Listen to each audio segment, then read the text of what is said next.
Hey everybody, it's Micah the Ozonaut from Doctor's Ozone, and today I'm going to show you how to set up the Cumulus ozone generator.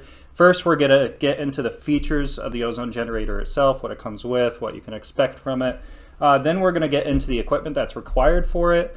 We're going to get into the generator, the oxygen tanks, how to get them, all that kind of stuff, and then the accessories for each therapy. Mind you, we're not going to go through every single therapy because it's pretty extensive. But we'll give you all the basics, and then we'll link to other videos when you want to get good details on how to actually do the therapies. From there, we're going to get into how to actually set everything up, how to do dosing. And if you're just wanting to skip to a certain section, check the comments below and we'll have timestamps there for you. So this right here is the Cumulus ozone generator. There have been a number of models for a while, but this is the newest one. And some of the features on it are it has 1 through 10 different settings, and basically what that means is you can get different concentrations from the ozone generator, which is really nice if you're doing IVs, if you're doing injections, because it's going to allow you to titrate up as the patient is able to respond from it. Secondly, this does have a lifetime warranty, no fine print, nothing like that. If it breaks, it gets fixed, so this will last for an entire lifetime. It does also have a 6-month money-back guarantee, so if you're figuring out ozone, trying to understand if it's good for your clinic, then just try it out for a few months, 4 or 5 months even. And then if it's just something that you're not okay with, just return the machine for a full refund, no questions asked. And then finally, it does have double wall quartz glass reactor within the machine. And what that means is it creates ultra pure ozone generation. A few years ago, I cared about this because there was a company on the market that essentially lies to people and says that double wall quartz glass reactors are the only way you're going to get pure ozone. That is not true. So this machine was made just for anybody that feels that way. But there are a lot of components that are actually entirely compatible with ozone, including 316 stainless steel and other ones. So let's dive into what equipment is actually required to operate an ozone generator. First things first, with the Cumulus ozone generator, I'm going to show you or teach you how it actually generates ozone. Essentially, we have an oxygen tank here. This is 99.9% oxygen, so it's pure grade oxygen. And what the ozone generator does is it takes the oxygen, there's some tubing that attaches to the back of it here, and that goes into what's called a reactor. Now the reactor is a high frequency chamber that essentially just breaks down the oxygen molecules, and we can control the rate that those recombine into O3, ozone. And so once we decide on our concentration, and I'll show you how to in a minute, the ozone is just going to come right out of this port. It's going to be filling a syringe, a bag, whatever it is that you're going to be doing. So ozone is commonly measured for this purpose in micrograms per milliliter, which is just a form of measurement. The more common terminology is gamma. So this is just representing the strength of ozone, right? So a common range is 1 to 120. Usually people are never going over 80 gamma. It's just for like 120. There might be some uses for maybe making ozone oil, or if you're doing limb bagging, something of that nature. But yeah, just know that an ozone concentration just represents the strength of the ozone. Typically, you're going to probably be in the 20 to 50 ballpark, somewhere in there, depending on what you're doing. So that's the concentration of ozone, gamma, right? So 5, 10, 20, whatever it is that you choose, any integer really between 1 and 120. But that doesn't represent the dose of ozone, right? That's just saying how strong it is. The dose of ozone is actually calculated by multiplying the volume. So say we have a syringe that's 60 cc's. We fill that up with 10 gamma of ozone. All you have to do to get that dose is you multiply that volume, 60 cc's, with the strength, which is 10 gamma, and we're going to get 600 micrograms. I know that sounds like a lot, but essentially all you have to do is think of how much volume you have in your syringe, in your bag, whatever it is, and then multiply that by the concentration. That gives you your total dose. The reason it's good to know this is because there's documents like the Madrid Declaration that actually outline the recommended protocols for doing ozone therapy. And we've actually put together a guide to basic ozone therapies. This doesn't include some of the IV stuff and the injections, but it will give you a guide on how doctors are commonly treating patients, and it's based off the Madrid Declaration. So that's how you calculate a dose of ozone. Now I'm just going to explain a little bit about the difference between the oxygen tanks and the oxygen tanks themselves. Again, we're going to show you how to set all this stuff up later. These are the 2 different kinds of tanks you can get in the United States or North America. This is a medical 870 oxygen tank. If you're a professional, it's highly recommended you get this type of oxygen tank. However, it does require a prescription or a doctor license to be able to get. You can go to Airgas, Praxair, medical oxygen supply, and all you have to do to find those is just Google one of those things near you. This is a 540 commercial oxygen tank, so, and again, they're both rated 99.9% oxygen, so the purity is no different between these two tanks. The nice thing about this one, it does not require a prescription. So you can just go to Airgas or Praxair and just say, hey, I need an oxygen tank, and they'll give it to you just like you're buying a cup of coffee. It's really quite easy. The easiest way to get an oxygen tank, if you're writing, especially if you're writing a prescription for patients, if they have migraines, that actually circumvents a lot of basically loopholes in the system, so you won't go through as much bureaucracy, or the patient won't. If you're a doctor, it's not going to be a problem for you to get one, but if your patient does have migraines, definitely put that on the prescription, because that just goes through a lot of things that you don't have to go through. And there is some services that you can buy the tank outright. You can go on a subscription service. It's definitely recommended that you do buy the tank rather than a subscription, just because sometimes you're not going to use the whole tank. You don't need one every month. The other thing is, if you are getting an oxygen, well, you have to get one, but when you get an oxygen tank, you should get 2 of them, because sometimes you'll accidentally leave it on, it'll bleed overnight, and then you won't have any oxygen left, but you have a bunch of patients that are going to be coming in the next day, and now you're out of oxygen. So always have 2 on hand just in case that happens. And when it comes to the size of the oxygen tank, you can get as big or as small as you want. Most medical practitioners get 2 E-size tanks. This is an R-size tank. They're both 40 cubic feet, so when you go in, you want to ask for a 40 cubic foot oxygen tank or an E-tank. Actually, I think this is the smaller version, but you can get oxygen tanks that are just slightly larger, that'll last a little bit longer. And with regular use, it depends on what you're doing. If you're a dentist, that's a bit different from an injection doctor, and a little bit different from a doctor who's doing IVs. But generally, you'll see at least a few months of use out of a single oxygen tank if you're doing it properly. In this section, I'm just going to go over some of the basic accessories that are used in the basic applications of ozone therapy. So that excludes doing IVs or injections. If you're doing IVs or injections, you really need to go get training for you and your staff. You can actually go, if you're just getting into this and trying to figure out if it's good for your clinic, or you just want training for your staff and yourself, you can go to drsozone.com. That's DRSozone.com. There's a course on there for about $300. It's a $700 value. It has a ton of resources. It'll go into everything about doing an IV ozone therapy. So if that's all you're doing, you're not doing like rectal, vaginal, ozone water, you can skip this section and go into how to actually set up the Cumulus ozone generator. But I'm just going to show you the equipment that's required for each of the basic therapies. And I just want to point out, I'm not going to be getting into how to do all these basic therapies, because I didn't want to make the video like an hour and a half long. That would take quite a while. But if you're interested in any one of these, I'm going to have videos to them linked in the description, and they go into great detail about how to actually do these therapies. And again, there's the protocols as well that guide people on how to do a good protocol for each of these different things.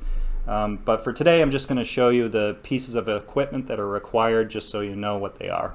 So this is the supplies required for rectal insufflation. Of course, outside of the generator and the oxygen tank, we have a catheter. This is a piece that is actually inserted. Only needs to go 3 inches, and there's a little mark on there that shows you where 3 inches that's at. This is the ozone bag. This is for capturing different amounts of ozone into the bag before we apply it. So we hook this up to the machine. We get either 200 or 400 ml. It's applied to the catheter and then inserted into the patient.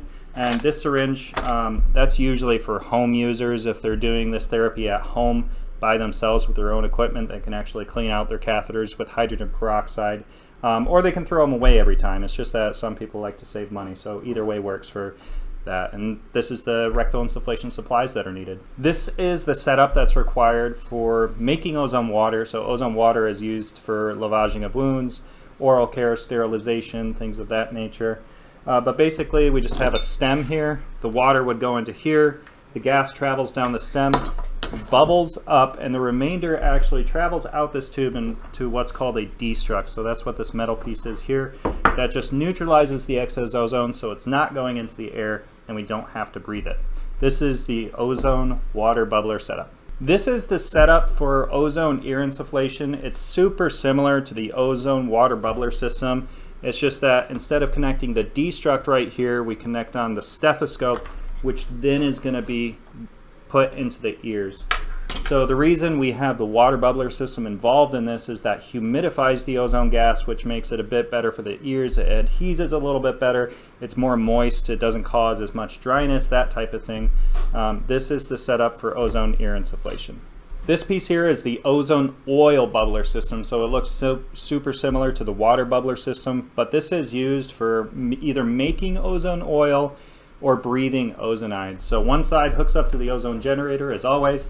The other side you don't need a destruct on if you're making ozone oil, because the ozone is going through the oil and then no ozone gas is actually left over. It's just the ozonides that are made within the oil, and this can be connected either to a cannula for breathing or just left just like that if you're just making the ozone oil. So this is the ozone oil bubbler setup. This is a setup for vaginal ozone insufflation. Again, all these videos are going to be linked below and detail on how to use them, what they're used for, all that kind of stuff. So this side hooks to the ozone generator. The ozone travels up the insert, and then there's a system to where excess ozone is taken out through a fluid trap and into a destruct. So this is commonly used. It's great for a lot of different issues, but this is the vaginal ozone insufflation setup. This here is an ozone limb bag, which is used for burns, ulcers, wounds on the limbs. So it's pretty simple. This part hooks up to the ozone generator. This part hooks up to an ozone destruct, again, which is for neutralizing excess ozone so we're not breathing it. And it's super simple. All you do is put your hand or foot right into this entry point right here that has a seal around it. And the protocols go over how long to do it for and all that, but this is an ozone limb bagging setup. This here is an ozone cup, so we just went over ozone limb bagging.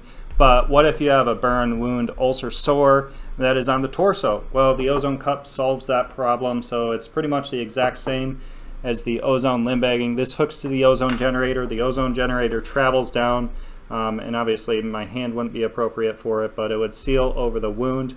And there's different sizes, 1 inch all the way up to 5 inches, so they can get pretty large.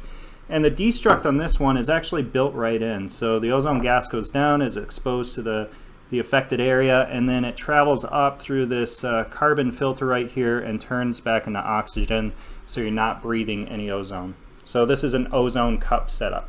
This is what is called an ozone syringe fill system. So if you're using syringes of any size, 160, 20, 10, 3 cc's, this better be your best friend, because this is going to save you a ton of time. It's going to make it a lot easier. I'm going to get into how into the next section, but I just want you to be aware of this product. And seriously, if you are filling up ozone syringes, this is very highly recommended because it's going to make your life a lot easier. This is the ozone syringe fill system. And again, if you're just getting started with intravenous ozone therapy, I highly recommend going to drzozone.com and getting that course. It's going to last you a lifetime, super detailed, a ton of resources, very high value. One purchase of that course can train your entire staff, which is going to help with client retention, sales, being able to teach them what it is and educate your patients about what ozone therapy is. So go to drzozone.com if you want to get you and your staff trained. That details everything you need to know. All right, so in this section, I'm going to show you how to set everything up, including the ozone generator, how to dose it, how to get your concentrations right, how to set up your oxygen tanks and all that kind of stuff. So if you're new to the Cumulus ozone generator, you definitely need to watch this part. First up, I have the 540 commercial oxygen tank and the regulator that comes with it. When you get your generator from whatever company, it's going to come with a regulator that fits to an oxygen tank. And what this does is this actually controls the flow rate of the gas coming out of the tank. So if I just opened it up right now, just all this pressure would spill out. So what this does is this dials it down, and then I can control exactly how much is coming from the oxygen tank. So first I'm going to show you how to put the regulator on. This one's pretty simple. They both are actually. This just affixes right into there, and then there's this nut that you screw on. I do want you to note that you cannot just screw on finger tight. You actually have to use a wrench, otherwise you're going to get leakage. You're not going to get the right flow rate coming from the tank. So we actually want to screw it on to make sure that it's tight. It doesn't need to be super tight, but just enough to make sure that it's not going to leak at all. Next, what you do if you're getting set up with your ozone therapy is you're going to turn on your oxygen valve. You should see the needle in here pop up. That represents the pressure inside the oxygen tank. So if it's in the red or on 0, that means you need to get it refilled very, very soon, if not right away. So you should see the needle pop up when you do open up this oxygen tank. Secondly, what we're going to do is there's this little barb valve, or that's what it's called right here, or barb outlet. This is the silicone tubing that's going to connect the regulator to the ozone generator. So it's super simple. It just slips right over the top all the way up, and pretty easy there. Well, Matt, the guy that's doing the video, just told me this tank is empty, but normally it would populate all the way up to 2,000 or somewhere in between. Again, since this is in the red, it does need to get refilled. But I want to show you how to select the concentrations on the regulator, okay? So right now it's set to 0. So my valve is open, so that means pressure is coming from the tank and into the regulator, but it's not coming from the regulator out into the tubing. So once I start to actually turn this knob, you'll see different flow rates right on there. You'll see different flow rates. They range from 1/32 liter per minute all the way up to 4. And this is super important for getting your concentrations of ozone, but that's how you adjust the flow rate on the oxygen tank. Next, I want to show you how to bleed, or how to close the tank. So say we're done for the day, we're not going to be using it anymore. If you're still going to be using it throughout the day, you can just set it to 0, but if we're done for the day, I'm actually going to take this knob and turn it the other way. And that closes the valve, so there's no longer pressure coming into the regulator, but there was some pressure there before, so it's still built up in there. And that's why we do what we call bleeding the oxygen tank, to make sure that we're not pressurizing this regulator the entire time you're gone, over the weekend or maybe even a week at a time, because it's not great for the regulator to do that.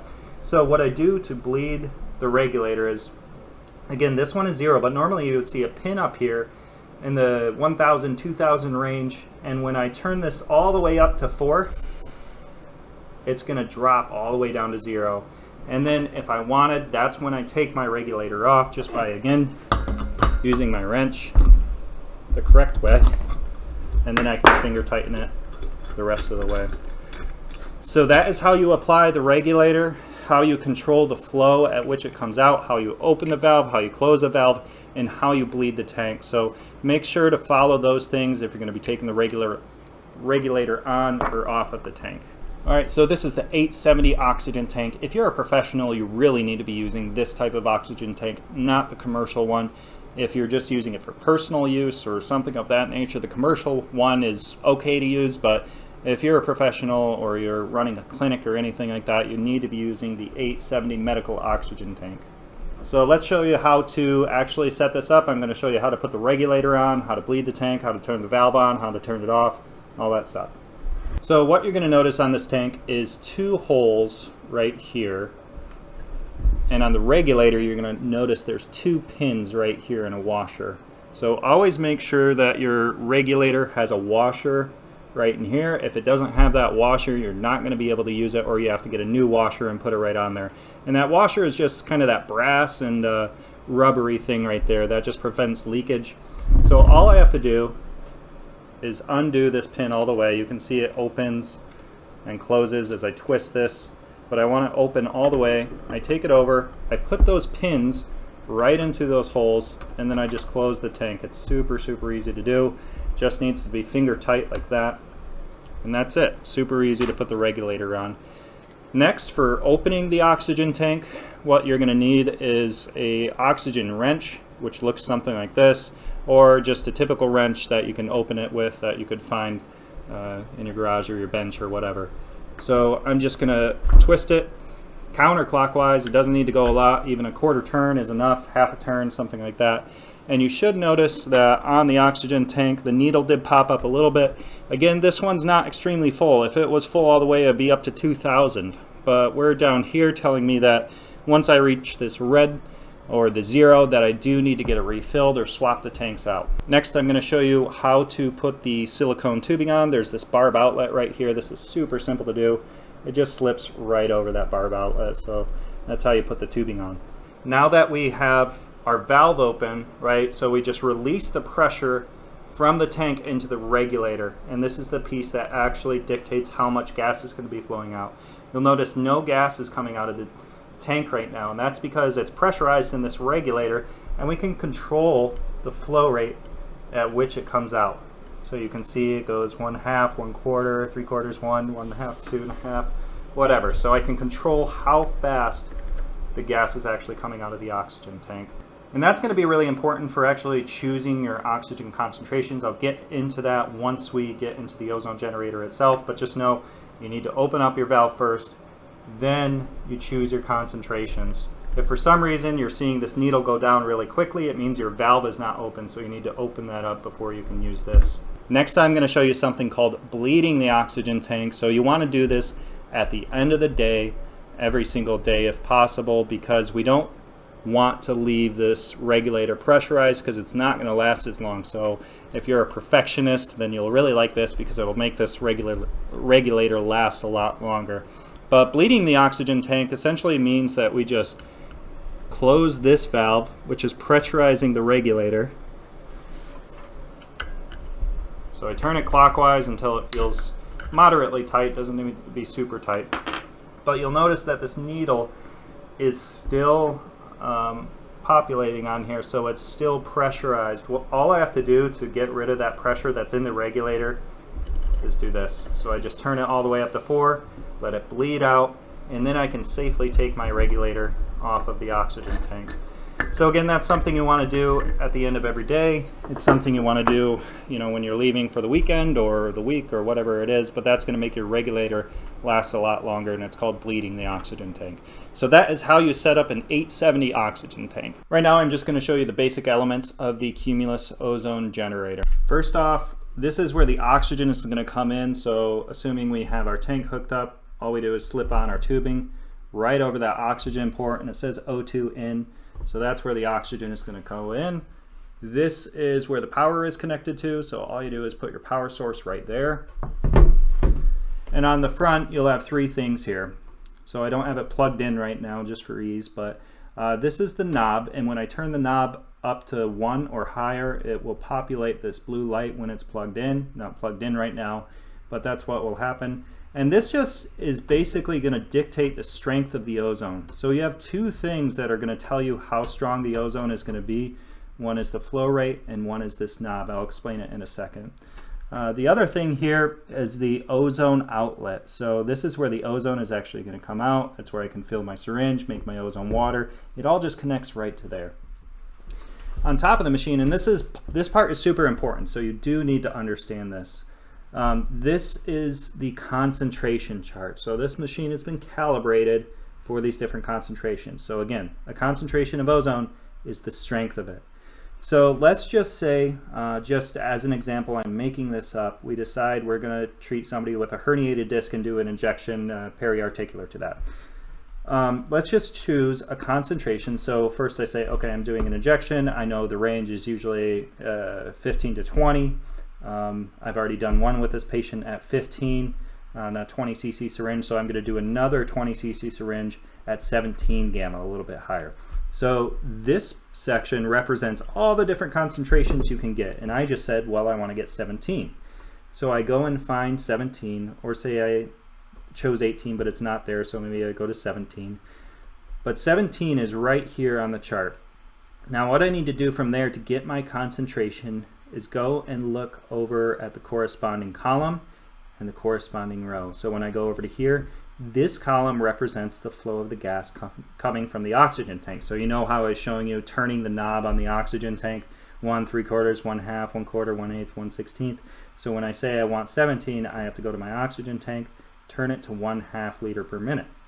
And then I say, okay, well, I still need to turn my ozone generator on, and it says setting 2 on the ozone generator. So I just take this knob, set it up to setting 2, and once the gas is flowing, the generator is on. It'll automatically be dispensing that concentration of ozone from this machine. And don't worry, I'm going to go through the whole setup again and show you how to do it. But that is how you select the concentration on this chart. You just go to the number or the nearest number that you are trying to get. So let's say we're doing an IV ozone therapy. One more example. And I want to get 55 gamma. So down here I have 50, 53, 56. I don't have 55, but 56 is super close. So I want 56 gamma. Okay, so what flow rate do I need to have? 1/8, because it responds to 56 gamma, corresponds. And then what number on the dial of the generator do I need to have? Well, I go up and look at this row over here, and I see it's 5. So I need to have the oxygen flow at 1/8 and the generator setting at 5 to get 56 gamma coming out of this machine. And you know, obviously it wouldn't just be open-ended like this. You would have a syringe on there or something similar, depending on the therapy you're doing, and it'll automatically start filling your syringe. The gas is flowing once you do those things. So that's the concentration chart. And those are the basic elements of the Cumulus ozone generator. And now we're going to get into examples on how to hook it up and how to actually do it for people that want to see that. Before I actually jump into our first example of setting up everything from A to Z, I want to show you how to use the syringe, the syringe filling system here. And I mentioned this earlier, but seriously, if you're a doc and you're using syringes, you really need to get this because it's going to be so much easier than not having it. So the syringe fill system, basically all this does is this piece is going to connect right to the ozone generator. And this piece right here is a destruct. And I'm going to show an example of this in a second. I'm just explaining the pieces. But this neutralizes excess ozone. So the nice part of this is if I'm filling up multiple syringes or I have a really small syringe, this makes it very, very easy to do. Because right now, assuming that we have the gas flowing, the ozone is coming out, going through this three-way valve and into the destruct. But there's this little tab here that says off. This means the gas will not be flowing to where our syringe is connected. But let's say I just wanted to fill my ozone syringe. So again, my gas is flowing from here into the destruct, and there's this little off tab. So if I want to fill the syringe right here, all I have to do is pop it like that, starts filling up. And then whenever I have the amount I want, I just flip it back to off, and the gas again just starts flowing back into the destruct. Now the reason this is a lot easier is because right now, if I had the machine on, it would be pumping ozone gas into the air. And it takes a second to get it to the concentration I want, so rather than pumping ozone gas into the air and then putting this on and then trying to rip it off when I have the right concentration, it's just a little bit of a hassle, especially if you have smaller increments than a 60 cc syringe. If you're using like a 5 cc, a 3 cc, a 10 cc, you have to have this. All right, so we're gonna walk through what an A to Z setup would look like. Let's say we're just filling up a syringe for an intravenous ozone therapy or an intra-articular injection. Doesn't really matter. The accessory can be swapped out for anything. So what matters is the basics of how to do this, and when you go through some of the other videos, you'll learn the detailed version of how to do like ozone ear insufflation, rectal insufflation, or the IV ozone therapy, but I'm going to show you how to actually set this up. All right, so for our pretend intravenous ozone therapy, these are the items I need.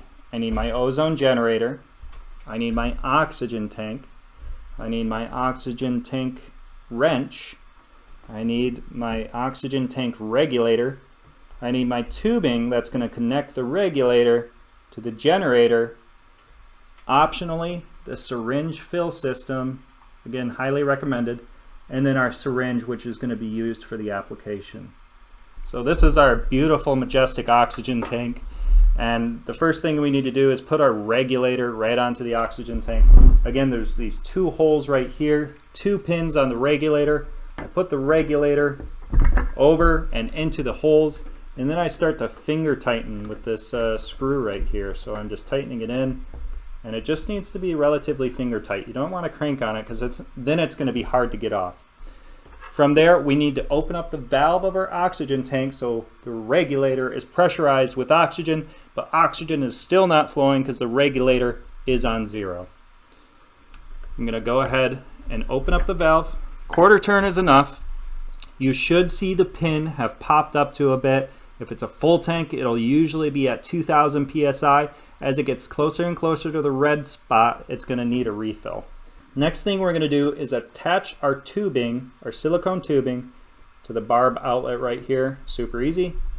Slides up just like that. Now I'm going to take the other piece of tubing that is connected to the regulator. So this is just the other side of the piece that we just connected.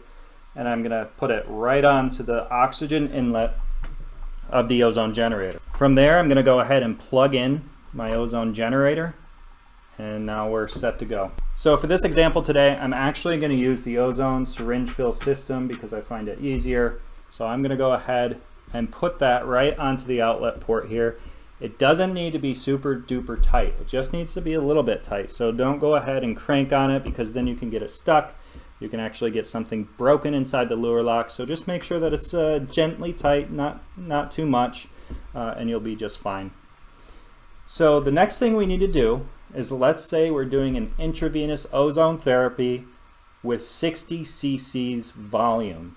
So a typical ozone therapy at that volume is going to be around 55 gamma. So we need to go to our concentration chart. So we got our concentration chart here. I know I used 56 gamma as an example earlier.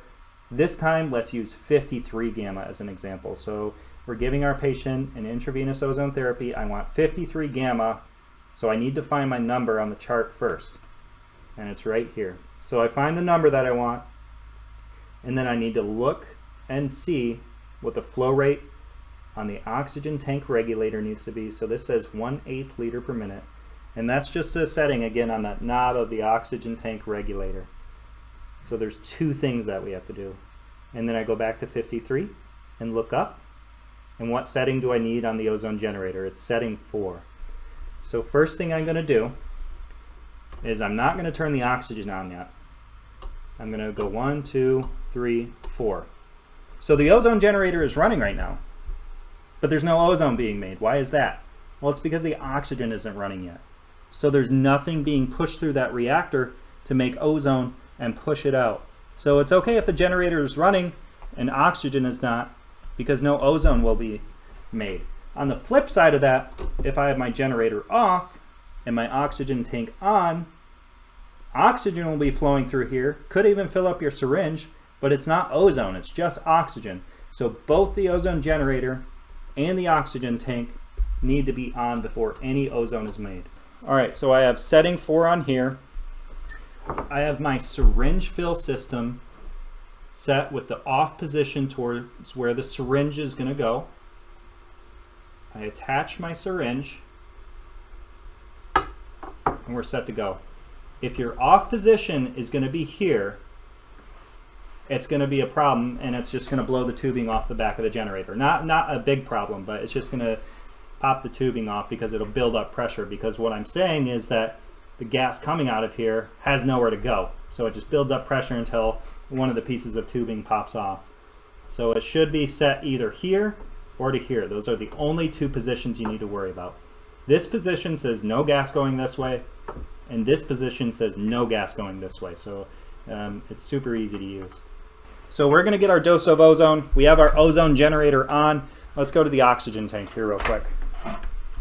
So again, like I said, we need 1/8 liter per minute, and the generator set at 4 to get our concentration of 53. So what I'm going to do is I'm going to flip this to 1/8 liter per minute. It's really small, it's hard to see, but that does say 1/8 liter per minute.